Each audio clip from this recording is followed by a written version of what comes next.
ഇത് വേറെ വേറെ ഡിസൈന്. ഇത് ഏതാ അറിയോ? ഇപ്പോൾ പറഞ്ഞ പേര് ഇതെന്താ? ഇതൊക്കെ പേരെന്താ? ബടാ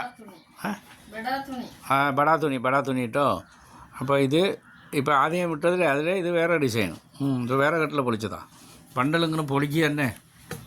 പെരുന്നാൾ, വിഷു മൊത്തം കച്ചവടം തിരക്കാർക്കുള്ളൂ. അപ്പോൾ കണ്ടമാനം ഒരുപാട് സാധനം ഇറക്കിയിട്ടുണ്ട്. റെഡിമെയ്ഡുകൾ, പടാത്തുണികൾ, നൈറ്റി തുണിയിലെ സാധാരണ കുളിത്തുണികൾ, പിന്നെ ഒരുപാട് വിത്ത് ഷാള്, ഗോൾഡ് പ്രിൻ്റ്, ഇങ്ങനെ പല പല ഐറ്റങ്ങൾ ഇറക്കിയിട്ടുണ്ട്. അപ്പോൾ മുറിച്ചെടുക്കുന്ന തുണികൾ, പാൻറ്റുകൾ, കോട്ടൺ പാൻറ്റ്, അതിൽ വേറെ വേറെ പാൻറ്റുകളുണ്ട്. എല്ലാം ലേഡീസ് ഐറ്റമാണ് കേട്ടോ. പിന്നെ ജെൻസ് ഐറ്റം ഷർട്ട് മാത്രം മക്കൾക്ക്, പെരിയ മക്കൾക്ക് 10-15 വയസ്സ് മക്കൾക്ക് അല്ലേ. വലിയ ആൾക്കാർക്കും പറ്റുമെന്നാണ് പറയുന്നത്. ആയിക്കോട്ടെ, അപ്പോൾ അതൊക്കെ പറ്റും. അപ്പോൾ എന്തൊക്കെയോ ഐറ്റം വന്നിக்கிட்டே இருக்குക. இப்போ നമ്മൾ കമ്പനി മേലിടത്തിലേருந்து അവിടെ ഇപ്പോൾ എല്ലാം ഇവിടെയാണ്.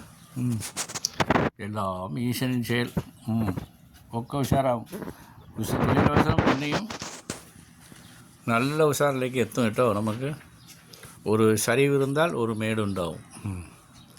അതുപോലെ തന്നെ ഇപ്പം നമുക്ക് നിറയെ വയനാട്ടിലെ പാതിപ്പായതുകൊണ്ട് അതൊക്കെ മാറി ഇനി ഉഷാറായിട്ട് കിട്ടും. എല്ലാം ശരിയാവും. നമുക്ക് തളരാതെ മുന്നോട്ട് നീങ്ങുക, അത്രയേ ഉള്ളൂ. ആയിക്കോട്ടെ.